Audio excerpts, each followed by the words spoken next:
Aujourd'hui, dans Petit meurtre entre riches, une grande dynastie d'éleveurs de l'Ouest sauvage C'était le pire dur à cuire que j'ai connu dans ma vie. sombre à cause d'un meurtre. C'est fou, j'avais une confiance totale et absolue en lui. Plus tard, Elle a réussi à attraper ses testicules à pleine main et à serrer de toutes ses forces. le scandale qui ébranla le cœur de l'aristocratie britannique. Personne ne peut accuser l'un des lords de Sa Majesté d'être un meurtrier. Je suis Christopher Mason. Certains des polars les plus mystérieux se sont déroulés derrière les murs cossus des riches demeures. S'agit-il du colonel Moutarde dans la bibliothèque, avec le chandelier, ou alors de l'insoupçonnable majordome? Ces intrigues chez les nantis laissent perplexes certains des esprits les plus brillants de notre époque depuis des années. Mais sommes-nous aujourd'hui vraiment plus proches de la vérité?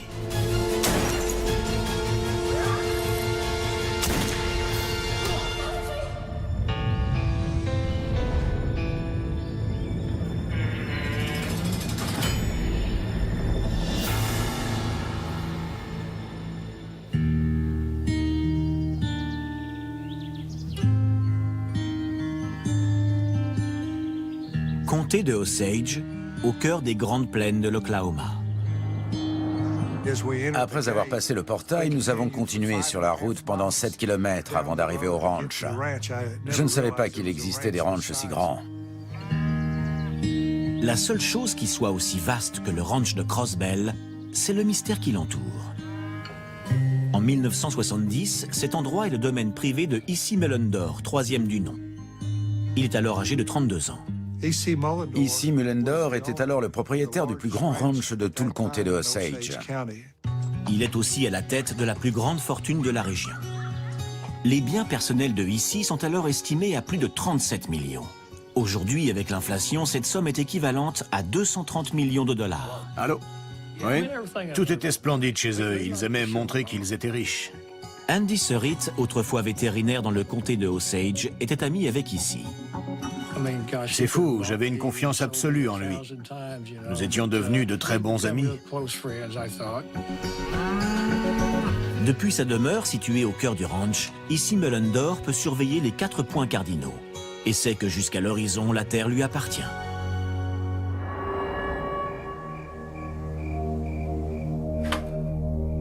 Mais le 26 septembre 1970, le petit monde de Issy Mullendore se referme sur lui.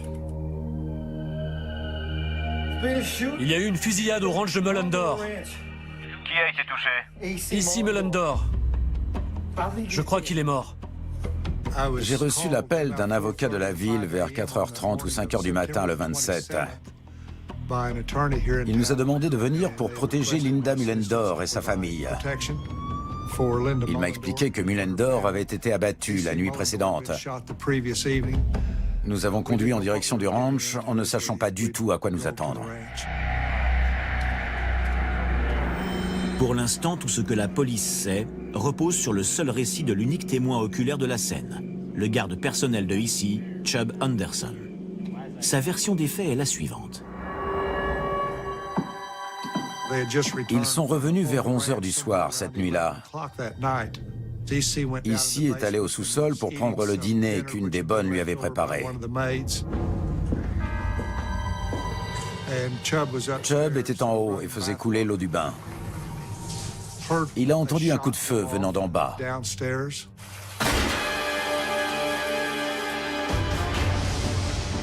Il a immédiatement couru en bas.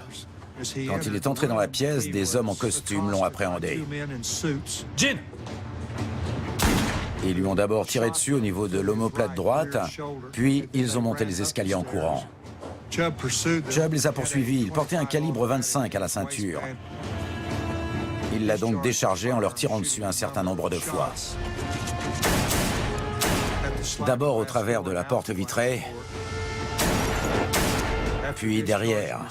Une fois son chargeur vidé, Chubb est retourné en bas. Gin! Il a retrouvé Issy avec une balle logée entre les 2 yeux. Issy Mullendore est déjà mort quand l'ambulance arrive.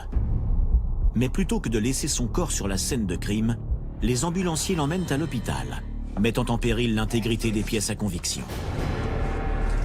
L'erreur la plus accablante a été d'enlever le cadavre. Ils l'ont immédiatement nettoyé et lavé. Le cadavre nettoyé, toute trace du sang de l'agresseur ou trace de poudre sont effacées. Mais des blessures au crâne indiquent qu'avant sa mort, Issy Mullender se serait débattu. A-t-il pu se défendre? Aurait-il pu tirer le premier? La police ne peut plus en avoir le cœur net. Une fois que le corps avait été retiré, il n'y avait plus aucun moyen de reconstituer la scène de crime. Sherman York était employé du ranch de Crossbell. Je suis arrivé au ranch des Mullender pendant l'été 1971. Et mon travail consistait à faire la petite main pour Madame Mullender. Je sortais ses poubelles, je faisais les carreaux, je m'occupais de ses chiens. Je faisais toutes sortes de choses pour elle.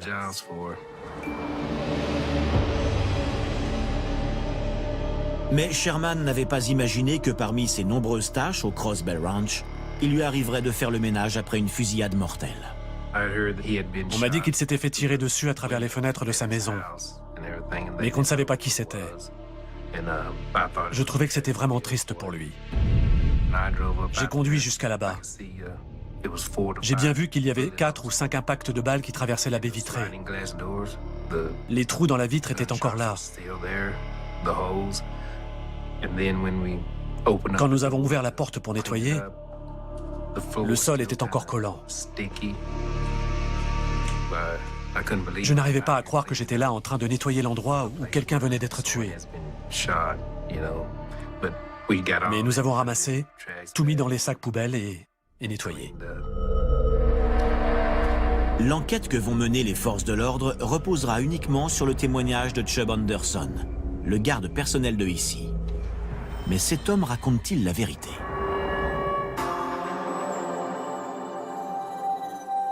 Chubb pouvait jouer n'importe quel rôle. Il était bon acteur.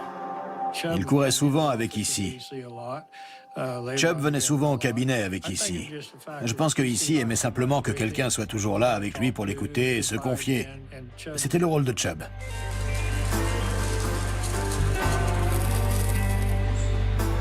Chubb est un coureur de jupons notoire. D'après certains, il avait jeté son dévolu sur la femme du patron. Chubb savait y faire avec les femmes. Il était mignon, il avait un bon style. Il n'a jamais eu de mal à se trouver une copine ou à séduire une femme.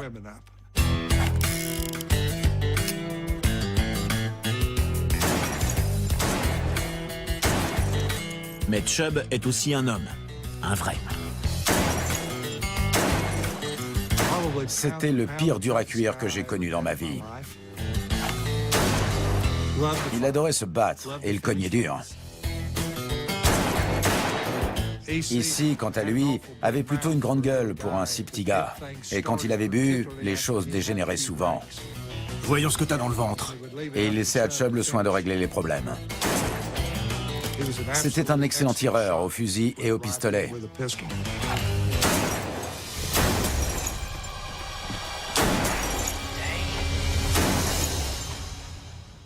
Bien visé, Chubb.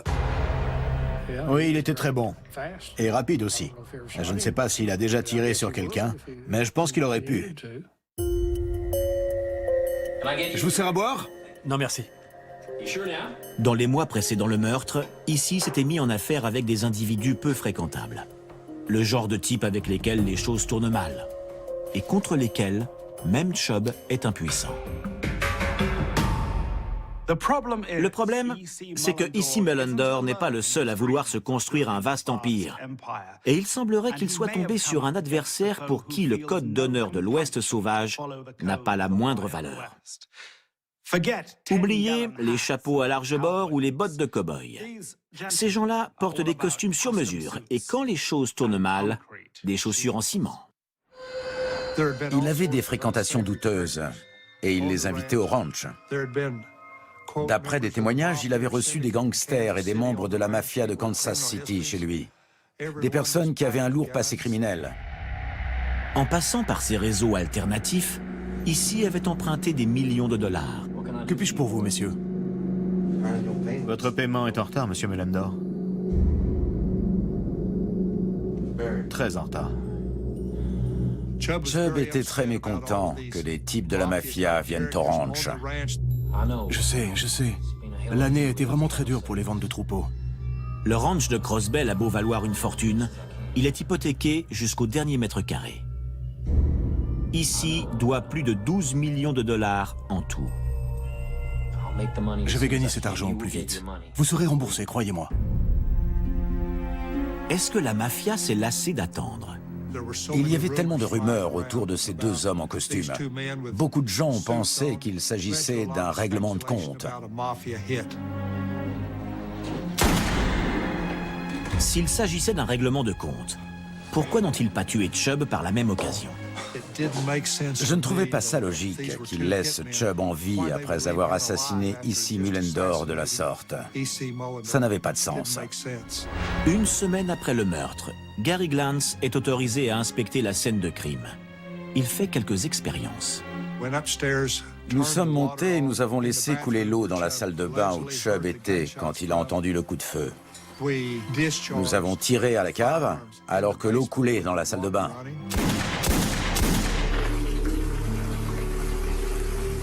Avec l'eau qui coulait, de la salle de bain, on n'entendait pas les coups de feu. En coupant l'eau, on pouvait entendre un pop discret. Un peu comme si un livre tombait d'une étagère. Mais on n'aurait pas dit un coup de feu. Glantz échange ses impressions avec la police. Les forces de l'ordre ont aussi leur propre analyse de ce qui s'est vraiment passé. D'après les forces de l'ordre, ce serait Issy qui aurait tiré sur Chubb le premier. Chubb l'aurait ensuite désarmé et puis l'aurait abattu.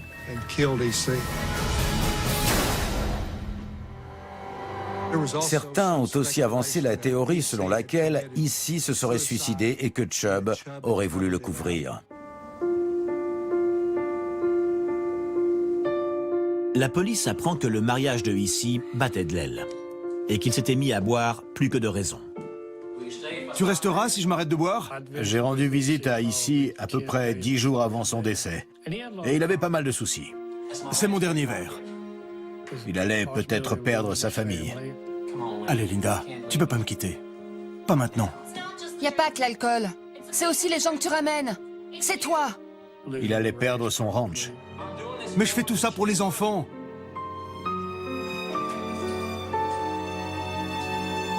Linda! Est-ce un meurtre ou un suicide? Un règlement de compte? Un crime passionnel ou une trahison? Pour Gary Glantz, seule une chose est certaine. Chubb connaît la vérité. J'étais bien loin d'imaginer qu'il me faudrait 41 ans pour connaître le fin mot de l'histoire. Automne 1970, dans le comté de Osage, dans l'Oklahoma.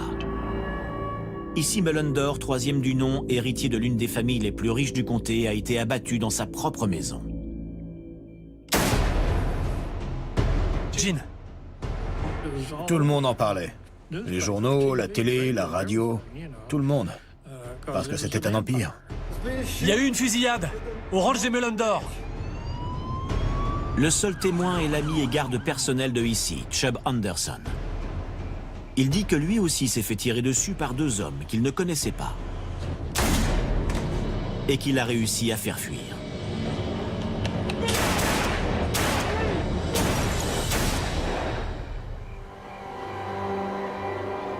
Il y avait des rumeurs qui couraient au sujet d'un contrat sur sa tête. Mais certains détails de la version de Chubb se contredisent. La police se demande alors si la mort de Issy n'est pas liée au déclin de sa situation maritale. Peu de temps avant, Linda Mullendore avait déménagé à Tulsa avec sa famille pour s'éloigner du ranch, du chaos et des problèmes qu'il y avait au ranch à cette époque. C'est mon dernier verre. Dans les semaines qui précèdent son décès, Issy et sa femme se disputent sans cesse et leur mariage est en train de sombrer. Y a pas que l'alcool. C'est aussi les gens que tu ramènes. C'est toi. Allez, Linda. Linda veut divorcer et laisse Issy seule dans sa grande demeure avec Chubb pour seul compagnon.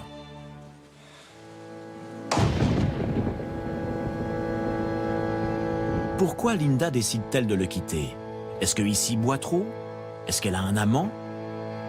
Ou bien est-ce que les dettes de ici ont raison du train de vie extravagant de sa femme? À une époque, à Pawhuska, les gens racontaient qu'une fois par semaine, elle prenait l'avion pour Dallas, pour aller chez le coiffeur ou acheter une nouvelle robe. Une des adresses préférées de Linda à Dallas, c'est le grand magasin Neiman Marcus. Lors d'une visite, elle aurait acheté 13 paires de chaussures, un manteau de vison à 5 000 $ et un manège pour les enfants. L'addition, 20 000 $, sortis tout droit du compte des Melons d'Or. Mais à l'été 1970, il devient difficile pour Issy de débourser ce genre de somme. Il a plus de 12 millions de dollars de dettes. Mais son assurance vie est estimée à 15 millions de dollars. Il vaut donc plus mort que vivant. C'est sous la menace imminente d'un divorce et des huissiers qui viendront frapper à sa porte que Issy vit ses derniers instants.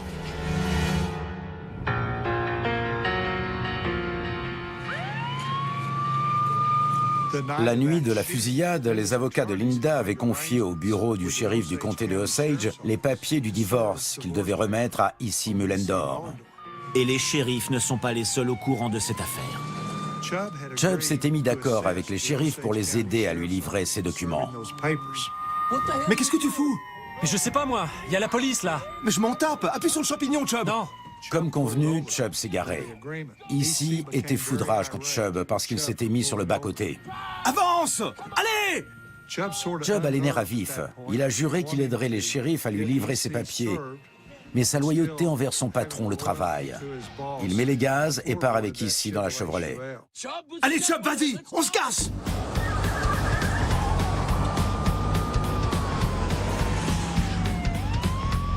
C'est ça! Vas-y! Ensuite, il y a eu une course-poursuite à travers les terres du ranch. Chubb connaissait ces terres par cœur.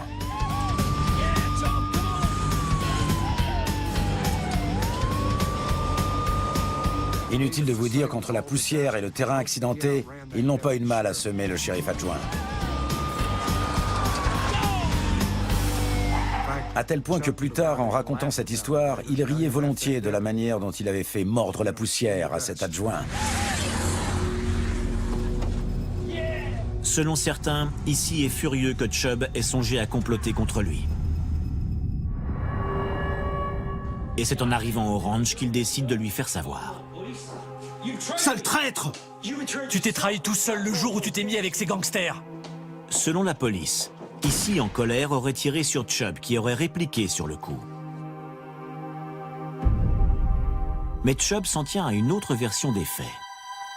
Dès le début, Chubb a nié qu'Issy lui avait tiré dessus en premier, qu'il avait dû le désarmer et qu'il avait tiré à son tour. Il faut 8 mois au détective privé Gary Glantz pour obtenir une entrevue avec Chubb. À l'époque, je conduisais une Thunderbird noire avec une grande antenne. Cette voiture était équipée pour enregistrer le son de mes conversations. Nous avons passé 2 heures à discuter de sa relation avec Issy Mullendorf et sa famille. Combien il les aimait. Nous avons parlé de ce qui s'était passé après la mort de Issy. Je croyais encore qu'il avait désarmé Issy et que d'émotion, il lui avait tiré dessus à son tour.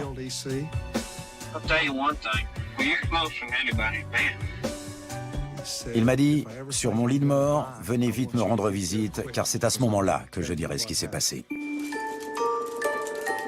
Glantz réussira à rencontrer Chubb une seconde fois avant de perdre contact avec lui. Il continue à travailler pour Linda et se bat pour l'aider à récupérer l'argent de l'assurance vie de Issy. En novembre 1971, Linda reçoit enfin son argent. À l'époque, c'était la plus grosse somme jamais versée par une société d'assurance pour la mort d'un particulier dans toute l'histoire des États-Unis. Est-ce que Issy est mort pour que Linda touche cette assurance vie astronomique? Certains sont morts pour moins que ça. Le seul à tout savoir est Chubb Anderson, et en 1972, il disparaît.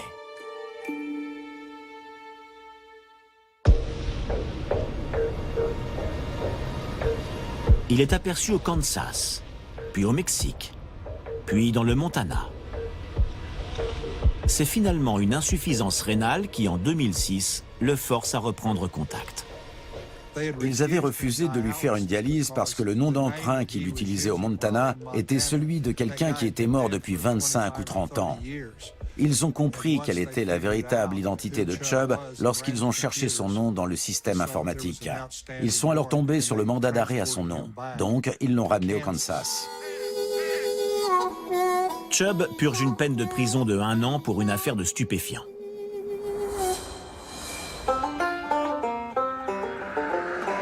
Il est relâché en 2008. En septembre 2008, j'étais au bureau quand le téléphone a sonné. Chubb demande à Gary Glantz de venir lui rendre visite à son appartement près de 40 ans après les faits.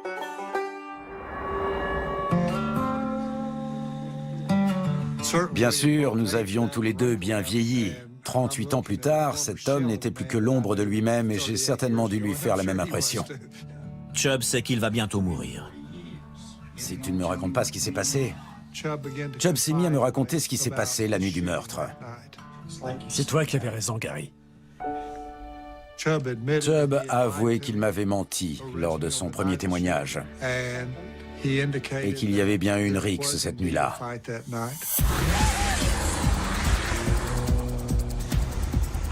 Ici et Chubb s'étaient bien disputés ce soir-là, mais ça n'avait rien de prémédité. Bon sang, qu'est-ce que tu crois qu'on est en train de faire là, Chubb? Tu m'as trahi! Tu t'es trahi tout seul le jour où tu t'es mis à fréquenter ces gangsters. C'était un accès de colère. C'était un crime passionnel. C'était très violent. Il m'a dit qu'il n'arrivait pas à mettre ici KO.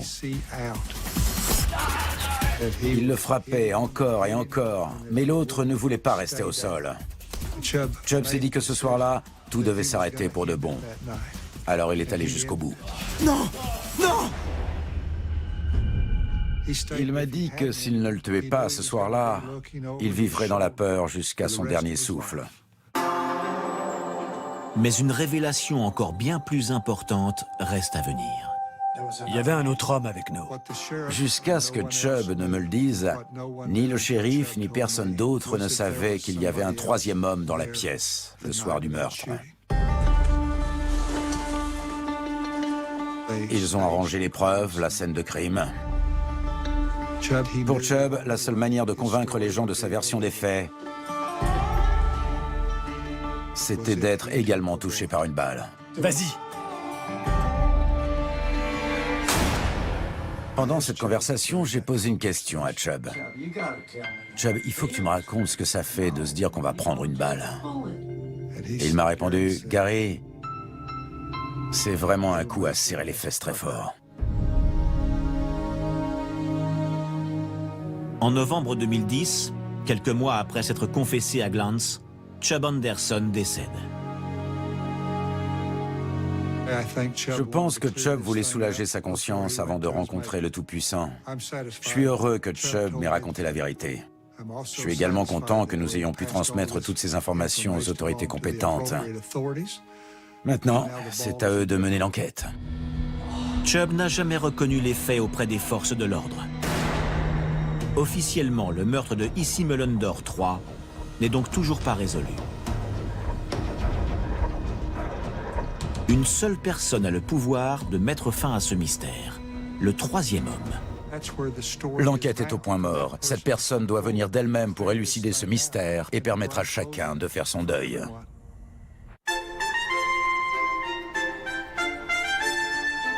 Il y a un demi-siècle de cela, la société britannique était encore farouchement divisée par le système des classes. Il n'y avait pas de mobilité sociale. Ou bien vous faisiez partie de la classe haute, ou bien vous étiez de la classe ouvrière. À Londres, la séparation est gravée dans la pierre, littéralement. La ville est nettement séparée en quartiers riches et en quartiers pauvres, comme dans un jeu de Monopoly. Avancez jusque dans les rues de couleur bleue et vous verrez où dorment les vieilles fortunes. Les meilleures adresses de Londres, Belgravia, Kensington, les plus belles rues. Le prix d'une maison dans ces quartiers peut aller jusqu'à 150 millions de dollars. Seule la plus haute classe de la société a les moyens de vivre ici, dans la paix et la tranquillité. Jusqu'au 7 novembre 1974, date à laquelle tout va basculer. Aidez-moi! Aidez-moi! Une femme ensanglantée entre en courant dans un pub dans le quartier de Belgravia, en hurlant. Aidez-moi! Quelqu'un vient d'essayer de me tuer! Il est dans la maison! La femme aux abois est Lady Lucan, la femme du célèbre aristocrate Lord Lucan. Appelez une ambulance! Ils ont mis une bonne heure à découvrir le cadavre dans la cave. Cette suite d'événements a révélé ce qui allait devenir l'un des plus grands mystères criminels de ce pays. La famille Lucan était une très ancienne famille qui faisait partie de l'histoire de l'aristocratie anglaise. Ils habitaient dans une sublime maison de ville de 3 ou 4 étages dans le quartier de Belgravia, un des plus riches de Londres. Ils vivaient dans le luxe et le confort. Leur statut était très enviable.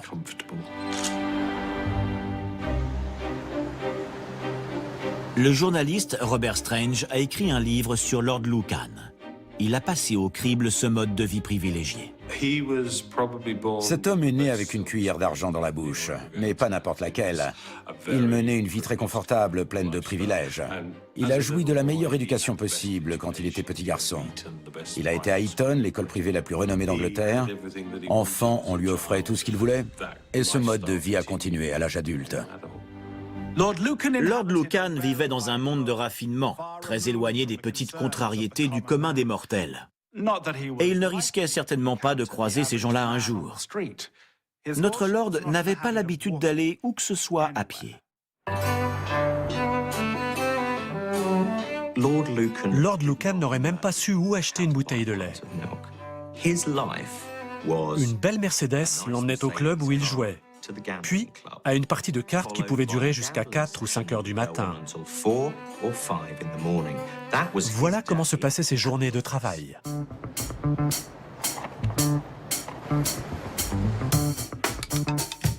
Lord Lucan est un client régulier du Claremont Club, un des casinos privés les plus exclusifs de Londres. Lord Lucan était un parieur né. Il avait ça dans le sang. Il adorait ça. Jeune homme, il a déjà gagné 300 000 $ d'un coup, ce qui lui a valu le surnom de Lucky Lucan. Regardez-moi ça. Mais malheureusement, il a du mal à reproduire l'exploit. Tout le monde le surnommait Lucky Lucan. L'ironie de l'histoire est que ce surnom était tout à fait usurpé. Lucky Lucan était en réalité particulièrement malchanceux. Lord Lucan a perdu des millions de livres. Il a tout perdu au jeu. Il perdait jour après jour, semaine après semaine. Je relance. Sa fortune était si immense qu'il n'aurait pas réussi à la dilapider uniquement avec ses bateaux ou ses vacances dans le sud de la France. Mais il a tout perdu au jeu.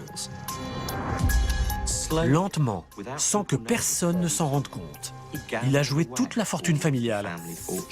Et c'est là que les problèmes de couple ont commencé.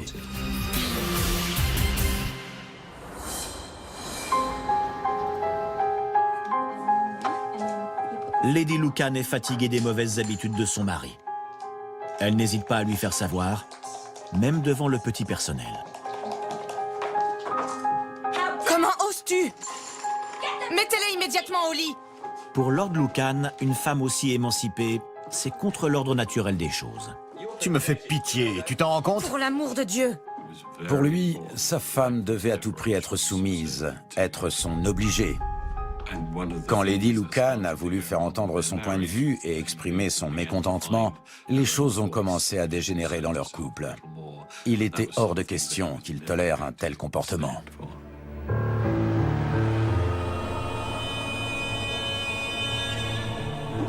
Tu as décidé de faire de nos enfants des êtres aussi malheureux et revanchards que toi. Les Lucan commencent à se disputer âprement. Certains diront même violemment.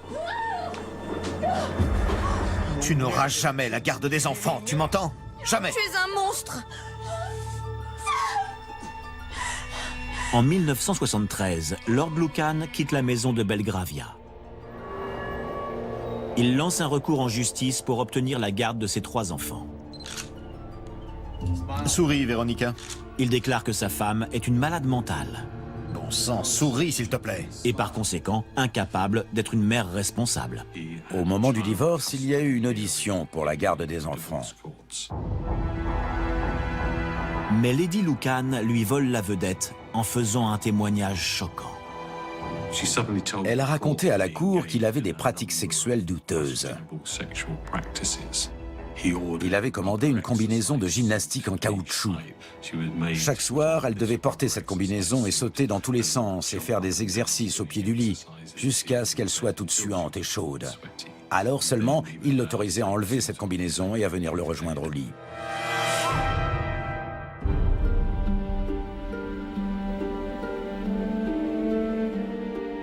La cour est scandalisée et accorde la garde des enfants à Lady Lucan.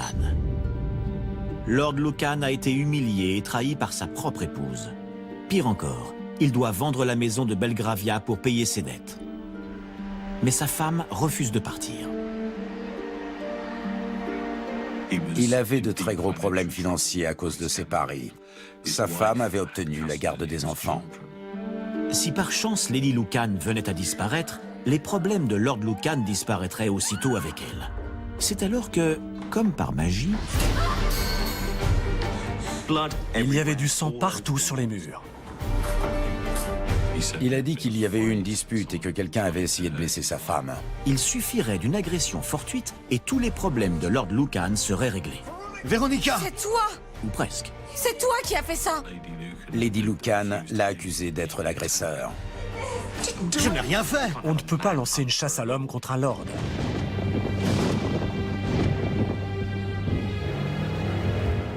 Il faisait noir, il pleuvait. C'était une nuit d'hiver, novembre 1974. Lucky Lord Lucan, comme on le surnomme, quitte Londres en voiture vers la ville de Upfield au sud. Il s'est enfui à Grants Hill House, le manoir qui appartenait à Ian Maxwell Scott, l'homme qui tenait l'argent dans le cercle de jeu de Lord Lucan. Ian Maxwell était à Londres ce soir-là, mais Susan Maxwell Scott était là. Il lui a dit qu'il y avait eu une dispute et que quelqu'un avait voulu blesser sa femme. Il a dit qu'il était impliqué parce qu'il avait essayé de la sauver. Lucan dit qu'il a besoin d'écrire une lettre à un ami pour lui expliquer exactement ce qui s'est passé. Restez le temps nécessaire. Il a écrit 2 lettres expliquant que quelque chose d'atroce s'était passé ce soir-là. Ce n'est pas ma faute, mais je sais que c'est moi qui vais porter le chapeau. Lucan raconte qu'il passait devant sa maison de Belgravia quand il a vu un intrus à l'intérieur avec sa femme. Il a couru pour lui venir en aide. Mais l'agresseur parvient à s'enfuir. Ensuite, au sous-sol, il fait une découverte macabre. Du sang partout sur les murs. Un crime passionnel, sans aucun doute. La nourrice de ses enfants est morte et a été chargée dans un sac. Sa femme, gravement blessée, est tout juste encore en vie. Véronica!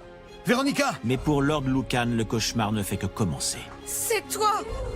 C'est toi qui as fait ça! Lady Lucan s'est retournée contre lui en l'accusant de l'avoir agressé, plutôt que de l'avoir secouru. Je n'ai rien fait, qu'est-ce que tu me racontes? Craignant l'arrivée de la police et aussi des conclusions hâtives, il décide de prendre la fuite. En conclusion de sa lettre, il demande à son ami de s'occuper de ses enfants parce qu'il va devoir faire profil bas pendant un certain temps. Ensuite, il reprend la voiture et part dans la nuit.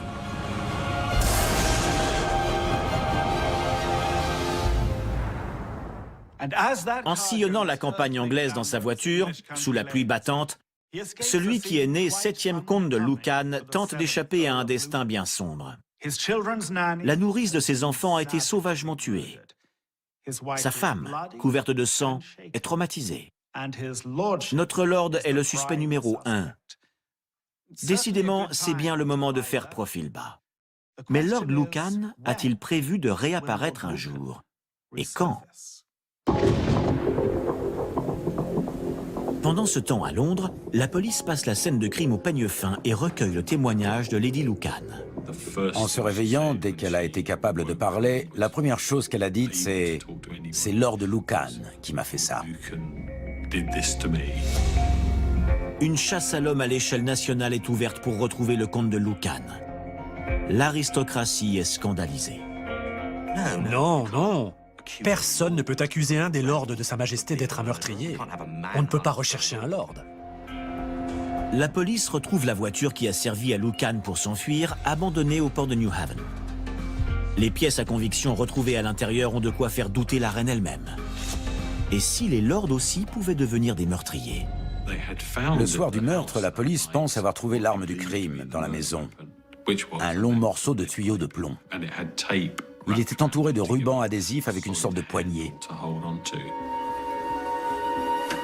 Dans le coffre de la voiture, il y avait aussi un morceau de tuyau de plomb avec du ruban adhésif dessus, identique au premier. En faisant des analyses et des comparaisons plus poussées de ces deux morceaux, ils se sont rendus compte que les deux morceaux venaient du même tuyau. C'était la preuve la plus irréfutable que ce qu'affirmait Lady Lucan était vrai et que c'était bel et bien Lord Lucan le tueur.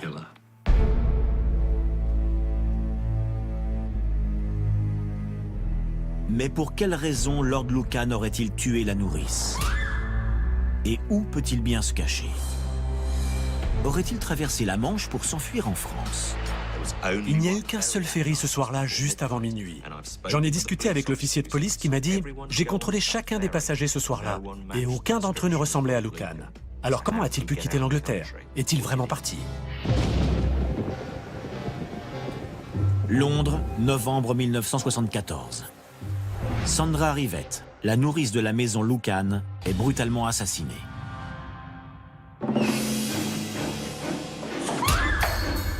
La maîtresse de maison est aussi sauvagement frappée, mais elle survit à l'agression. Lord Lucan affirme que c'est lui qui a fait fuir l'agresseur, mais qu'il a déserté les lieux du crime par peur d'être accusé lui-même du meurtre. Une histoire un peu trop familière. Il s'agit en fait d'une intrigue directement tirée du fugitif. Un homme voit sa femme se faire agresser, il met l'agresseur en fuite et finit par se faire accuser du crime lui-même.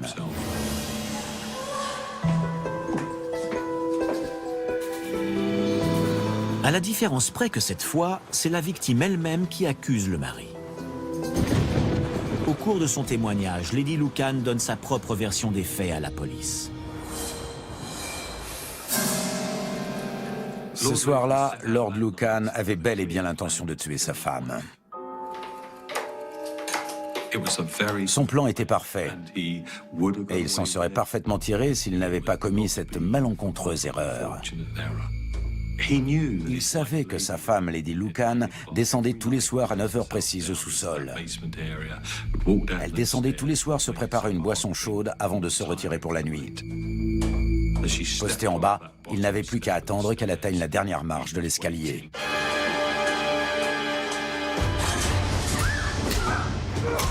La violence de Lord Lucan est aveugle.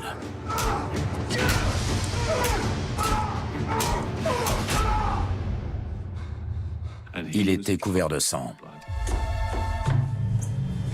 Lucan place le corps de sa victime dans un grand sac de courrier américain. Ensuite, il monte pour utiliser la salle de bain au rez-de-chaussée. Et devinez qui il rencontre en haut des marches? Sa femme. John? Qu'est-ce que tu fais ici? À mon avis, c'est là le moment clé de cette histoire criminelle. Cet instant-là. Lord Lucan se dit « Je viens de tuer ma femme. Je l'ai chargée dans un sac de courrier au sous-sol. Et la voilà, en parfaite santé, debout, devant moi. » Il se jette sur elle et l'agresse avec la même rage. Mais contrairement à la nourrice, Lady Lucan se débat. Elle est parvenue à attraper ses testicules et à les écraser de toutes ses forces. La douleur fut telle que Lord Lucan a dû lâcher son arme.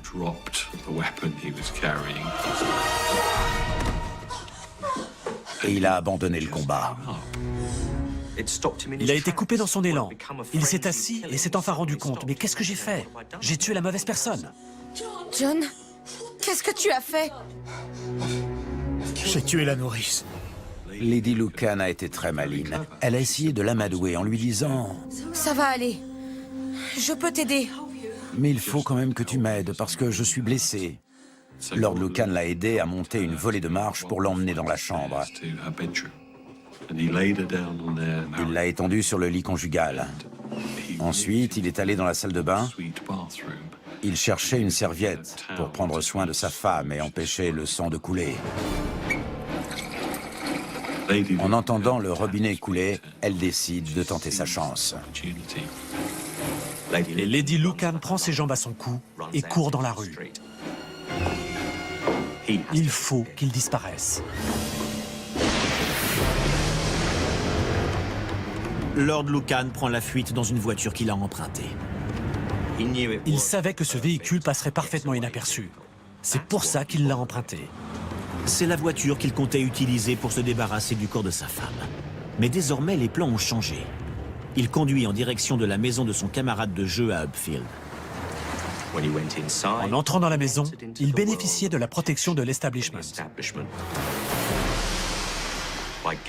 Il savait qu'il entrait dans une enceinte protégée. C'est dans ce lieu qu'il écrit une lettre à un ami. Il y présente son alibi. Et c'est aussi le dernier endroit où il a été vu vivant. Le point de départ idéal pour toutes les théories. Je pense que c'est quelqu'un d'autre qui a pris sa voiture et l'a conduite jusqu'à New Haven, sur la côte. La voiture a été abandonnée au petit jour et cela a permis de créer une bonne petite diversion pour la police quand elle a été retrouvée. Une autre théorie, plus romantique, connaît un certain succès. Lord Lucan a fait la seule chose que son honneur lui commandait. Il s'est jeté dans la Manche ce soir-là.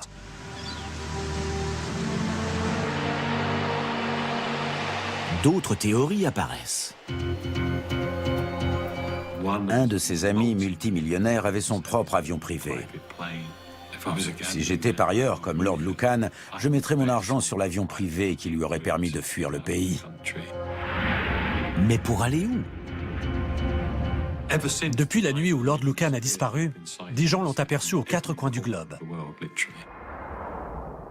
Lord Lucan a été vu en Inde, à la Barbade, et même en Nouvelle-Zélande, où on l'aurait retrouvé en 2007, vivant dans sa voiture avec un opossum de compagnie nommé Redfern. Malheureusement, toutes ces rumeurs se sont révélées fausses, ce qui veut dire que s'il est encore vivant, Lord Lucan a un formidable don pour la discrétion. Le véritable Lord Lucan voudra-t-il bien un jour se montrer?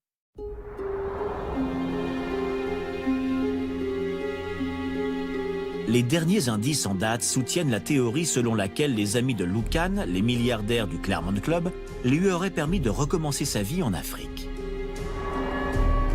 C'est en 2012 que l'assistante du fondateur du Claremont Club a décidé de témoigner.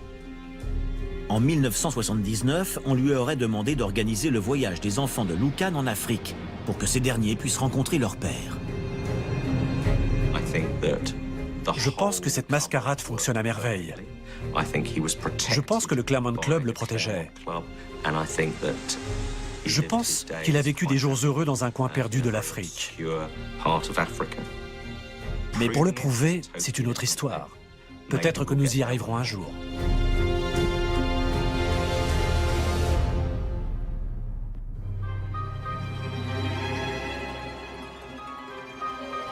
Certains pensent que si personne n'a reconnu Lord Lucan depuis 1974, c'est parce qu'il a changé d'apparence.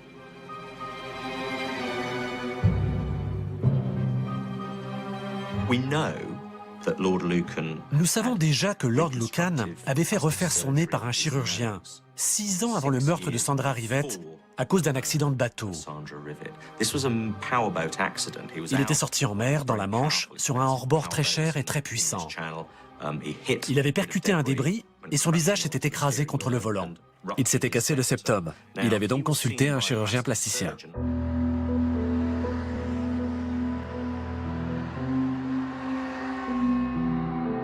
Ce chirurgien s'appelle Dr. John Watson. Sa fille Caroline Allen pense que Lord Lucan aurait pu prendre un autre rendez-vous avec son père pour une opération, juste après le meurtre. C'est assez courant quand un patient a eu affaire à un chirurgien pour de la chirurgie plastique. S'il a besoin de nouvelles opérations, il est courant de consulter le même docteur. Il y a eu des rumeurs selon lesquelles Lucan était retourné à cet hôpital. Est-ce qu'ils ont pu lui refaire un visage et l'envoyer vivre ailleurs en Afrique ou en Europe? C'est possible. Est-il possible qu'il ait vécu caché et le visage couvert de bandages pendant 4 ou 5 semaines dans la maison de campagne d'un de ses riches amis, que personne ne l'ait remarqué? C'est possible. À l'époque du meurtre, mon père m'a dit que la police était venue l'interroger à son cabinet de Hartley Street. Ils lui ont posé beaucoup de questions, mais à cause du secret médical et de son éthique, il n'avait absolument pas le droit de dire quoi que ce soit. Et le docteur Watson garda un silence absolu sur le sujet jusqu'à sa mort. La dernière fois que je l'ai vu à l'enterrement de ma mère, je lui ai dit « Enfin, papa, est-ce que tu as opéré Lord Lucan après le meurtre ?» Et il a simplement fait « C'était son genre. Il avait un grand sens de l'humour et il aimait les intrigues. Il était hors de question qu'il me réponde. » Comme toutes les autres histoires qui entourent la disparition de Lord Lucan, celle de la chirurgie esthétique n'est qu'une théorie parmi d'autres. Ce meurtre figure encore aujourd'hui au palmarès des crimes non élucidés les plus célèbres de Grande-Bretagne, et même du monde entier. C'est un meurtre qui a profondément secoué l'establishment britannique. Une jeune femme de la classe ouvrière dans la fleur de l'âge. Elle était nourrice et femme de ménage. Elle a été matraquée à mort dans le sous-sol d'une maison qui appartenait à l'une des familles les plus riches d'Angleterre, les Lucan. À l'époque, cette histoire a eu l'effet d'un tremblement de terre qui continue de gronder aujourd'hui, et probablement aussi longtemps que Lord Lucan sera dans la nature.